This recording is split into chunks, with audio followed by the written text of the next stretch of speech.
जय हिंद मित्रों। चक्रव्यूह चैनल में आप सबका हार्दिक स्वागत है।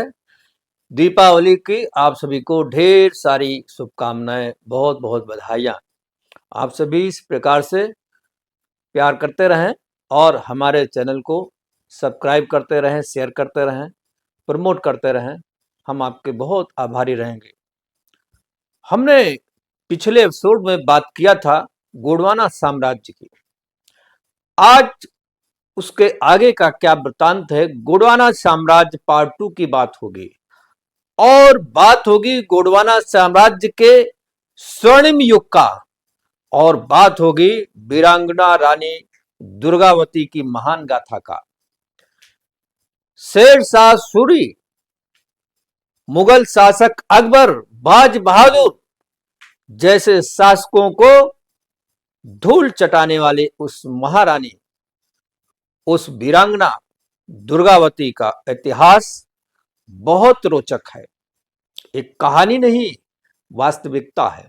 यह हमारा इतिहास है, हमारी धरोहर है, जिसे हम याद नहीं रखते और भुला देते हैं।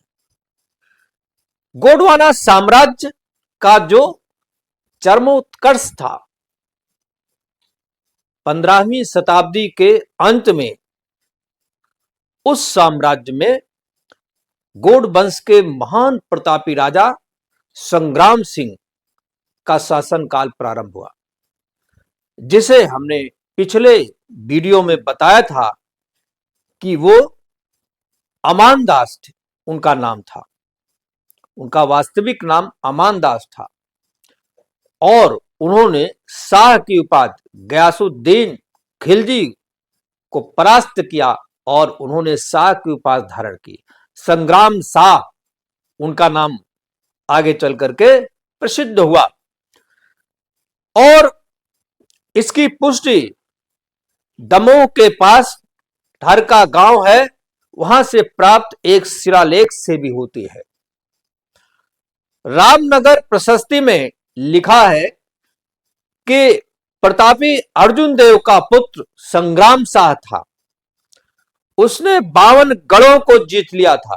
52 गढ़ की लड़ाई वो बड़ी प्रसिद्ध थी और गोंडों में आज भी एक कहावत है, ये प्रचलित है कहावत, अमान बुध 52 में। अमान बुध 52 में एक कहावत है कि 52 स्टेटों में, 52 राज्यों में 52 गढ़ों पर अमान का नियंत्रण हुआ करता था। संग्राम शाह ने गोंडवाना साम्राज्य का विस्तार शुरू किया और इनके राज्य की जो सीमाएं थी उसमें भोपाल, नागपुर, बिलासपुर तक पूरा क्षेत्र गोंडवाना साम्राज्य के अधीन आता था। गोंडवाना साम्राज्य के जो प्रमुख गढ़ थे, किले थे, उसमें जबलपुर था, सागर था, दमोह था, सिवनी थी, मंडला था, नरसिंहपुर था, छिंदवाड़ा था, नागपुर थी, होशंगाबाद, भोपाल और बिलासपुर तक फैला हुआ था। आधे से अधिक मध्य प्रदेश, आधे से अधिक छत्तीसगढ़, कुछ महाराष्ट्र का हिस्सा, ये एक बड़ा क्षेत्र गोंडवाना साम्राज्य का क्षेत्र माना जाता था। और उस काल के इतिहासकारों की माने तो इस साम्राज्य के पास 70,000 से अधिक गांव थे।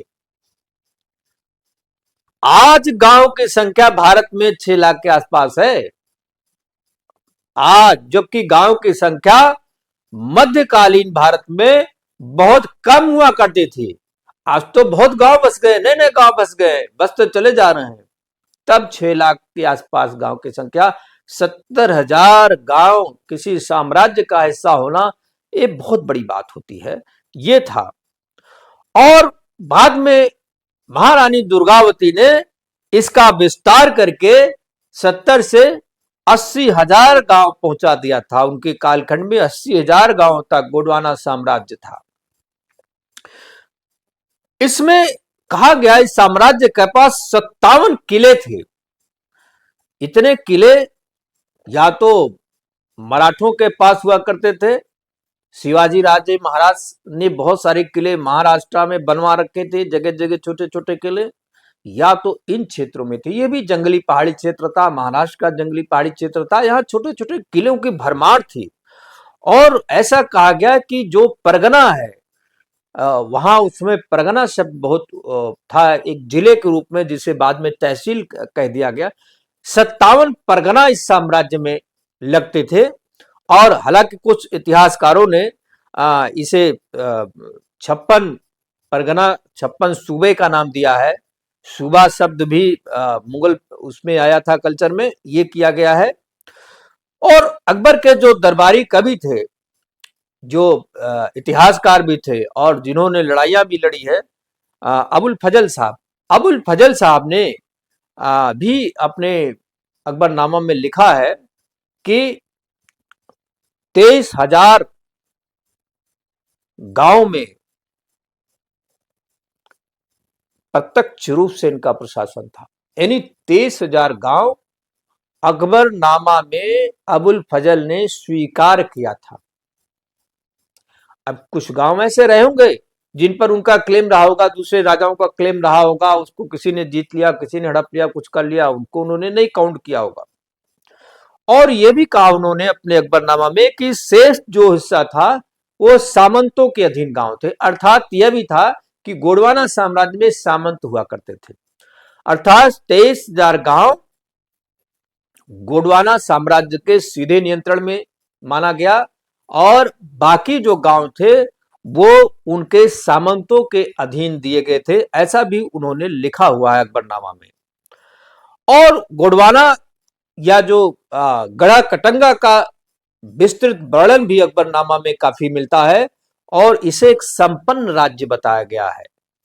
इसके सीमांत की अगर हम देखें, इसकी सीमाएं कहां तक फैली थी, तो पूर्व में झारखंड इसकी सीमा से लगा हुआ था।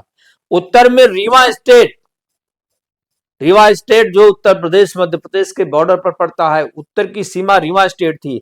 दक्षिण में जो दक्षिणी पठार है वहां तक इनकी सीमाओं का विस्तार था और पश्चिम में रायसेन प्रदेश तक इनकी सीमा फैली हुई थी। बहुत बड़ा साम्राज्य था गोंडवाना एक प्रकार से उनके समय में। माना जाता है कि इनकी लंबाई जो है साम्राज्य की, पूरब से पश्चिम 300 मील का लंबा क्षेत्र था और उत्तर से दक्षिण इसकी जो चौड़ाई थी वो 160 मील थी। यानी 300 बाई 160 मील के दायरे में यह साम्राज्य फैला हुआ था। और यह भी कहा गया है कि रानी दुर्गावती के समय में इस साम्राज्य का और अधिक विस्तार हुआ था। गोंडवाना साम्राज्य का क्षेत्रफल लगभग लगभग इंग्लैंड के बराबर माना गया था। जितने इंग्लैंड का क्षेत्रफल है उतना अकेले भारत में गोंडवाना साम्राज्य का क्षेत्रफल फैला हुआ था, ये माना जाता है। और विशिष्ट भौगोलिक परिस्थितियों के कारण दिल्ली के सुल्तान या जो पड़ोस के राजा थे, जो उनके शत्रु राजा थे, उन कभी भी गोंडवाना साम्राज्य पर अपना प्रभुत्व स्थापित नहीं कर पाए, क्योंकि जंगली क्षेत्र था, पहाड़ी क्षेत्र था और दुर्गम क्षेत्र था। उस क्षेत्र में इनके सारे किले बने हुए थे। कैसे शेरशाह सूरी ने कालिंजर पर हमला किया और कैसे शेरशाह सूरी मारा गया, यह वृतांत जान लेना यहां बहुत जरूरी है। उत्तर भारत में मुगल शासक हुमायूं को शेरशाह सूरी ने पराजित कर दिया था। ये कई लड़ाइयां, चाहे चौसा का युद्ध हो, कन्नौज की लड़ाई हो, कन्नौज की लड़ाई में चौसा का युद्ध तो वो जीते जीते हार गया था हुमायूं से, लेकिन कन्नौज की लड़ाई जो बिलग्राम के पास हुई थी उसमें उसने हुमायूं को परास्त कर दिया और दिल्ली का शासक बन बैठा। हुमायूं भाग गया अपने ननिहाल बाबर के देश, उसको क्या कहेंगे, उसका गांव था जो भी था, समरकंद भाग गया दिल्ली छोड़ करके और अपने मोहतरमा को राजा वीर साल के यहाँ जो पाकिस्तान में पड़ता है उनके यहाँ छोड़ गया, भैया इनको देखो मैं चला। और साम्राज्य विस्तार, जब दिल्ली का शासक शेरशाह सूरी बनता है तो साम्राज्य विस्तार की ललक उसके अंदर पैदा होती है और उसने साम्राज्य विस्तार के लिए बहुत जंगें लड़ी है। शेरशाह सूरी भी मुगलों की तरह धर्म की आड़ में अपनी विस्तारवादी नीति को अमली जामला पहना रहा था।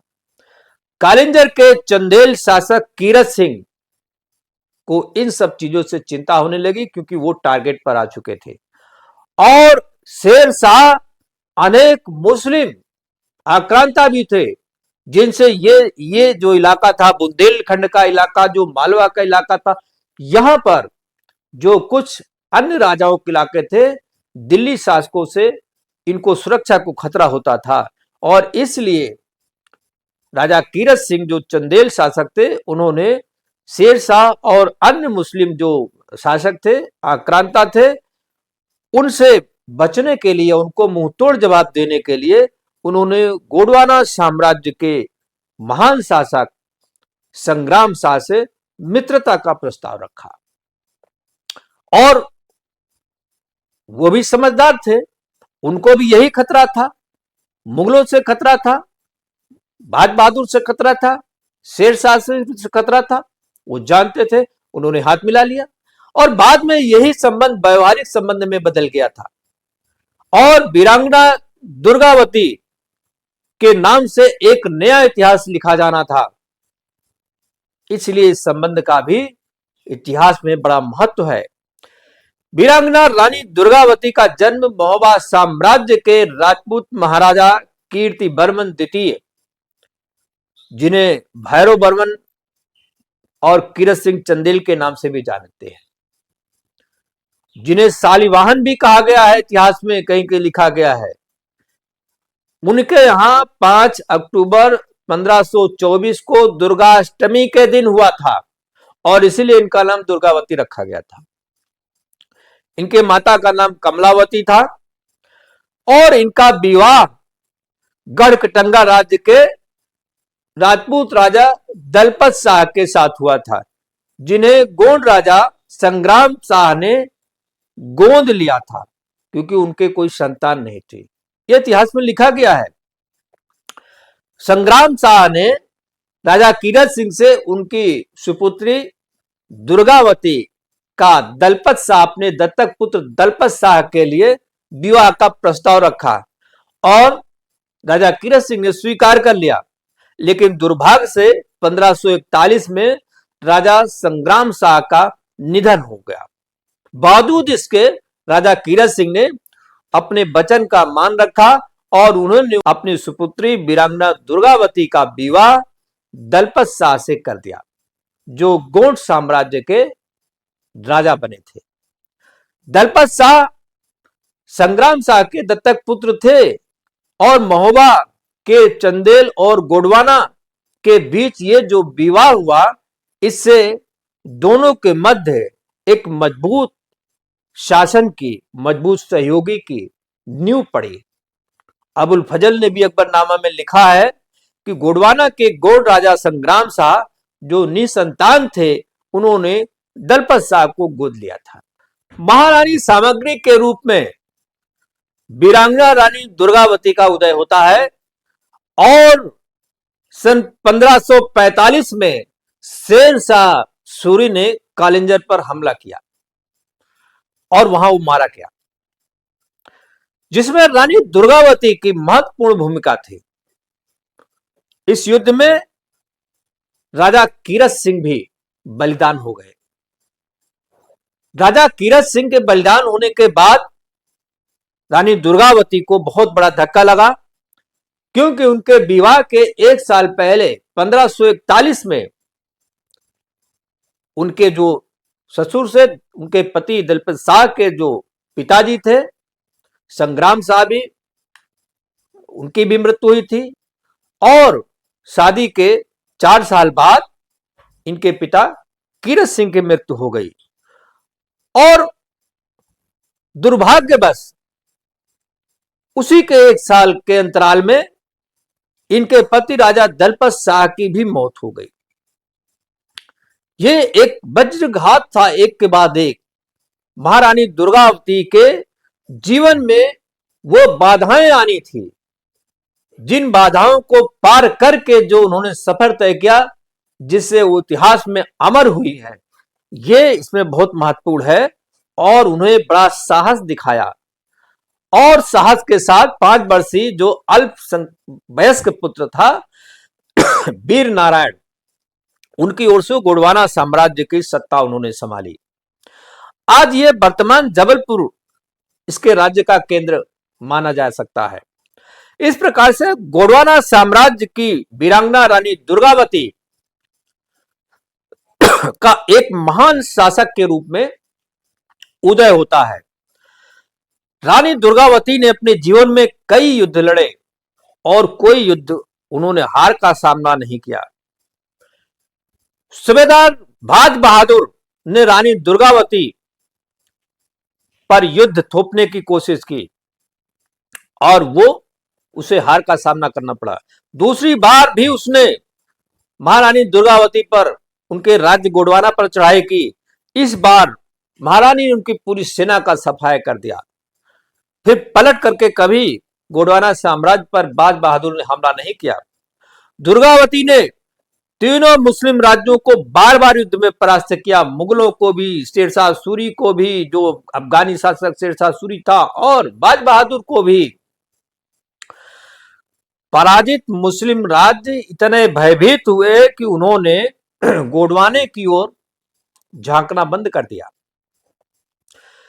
और इन तीनों राज्यों को परास्त करने के बाद रानी दुर्गावती को अपार संपत्ति भी मिली और इस दौरान उन्होंने अनेक मंदिर, मठ, कुएं, बावड़ी, धर्मशालाएं, ये सब बहुत बनवाए। उन्होंने महारानी अहिल्याबाई की तरह उन्होंने, दुर्गावती ने भी धर्मार्थ कार्य बहुत काम किया था।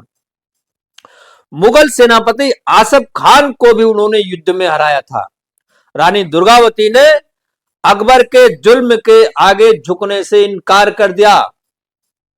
कहा तो यह भी जाता है कि वो महाराणा प्रताप के समकालीन थी और महाराणा प्रताप से भी उनका बहुत अच्छा रणनीतिक संबंध था।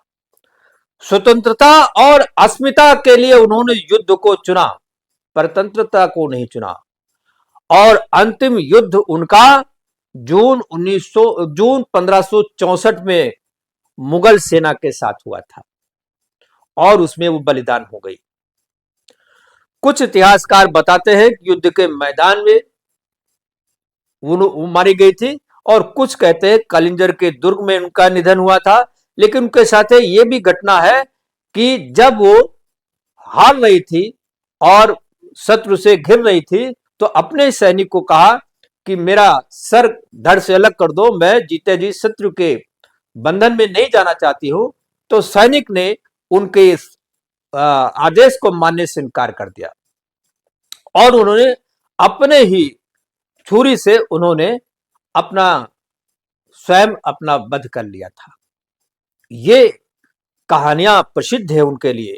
39 वर्ष की आयु में उनका स्वर्गवास हुआ और उन्हें मुगल साम्राज्य के खिलाफ अपने राज्य की रक्षा के लिए हमेशा याद किया जाएगा। रानी दुर्गावती का नाम भारत के महानतम वीरांगनाओं में सबसे अग्रिम पंक्ति में आता है।